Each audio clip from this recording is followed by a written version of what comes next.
Co vy nabízíte za služby?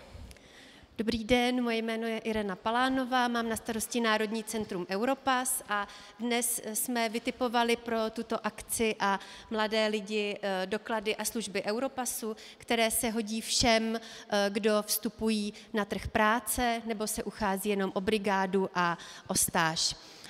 Našich služeb je celkem 10, jsou to služby z části evropské, které jsou stejné v každé zemi Evropské unie, a z části národní, které odráží právě náš vzdělávací systém.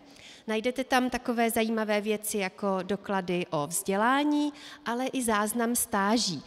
Mimochodem podobný doklad dostanou všichni dobrovolníci a spolupracující například za práci na tomto veletrhu.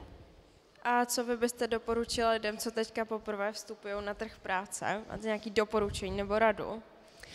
My jsme právě pro tento veletrh připravili takových 6 hlavních dovedností budoucnosti, které v současné době trh práce potřebuje a co vlastně personalisté v těch vašich životopisech nebo i při přijímacích pohovorech, na co se vás budou ptát, co u vás budou hledat.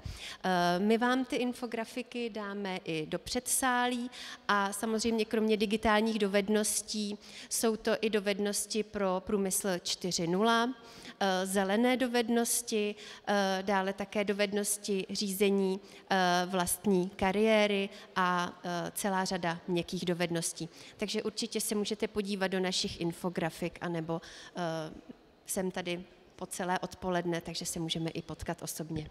A v jednu se teďka můžete těšit i na diskuzi, kde tady paní Palánová bude. Takže tam se uvidíme a teďka máte pauzu. Díky moc. Děkuji vám.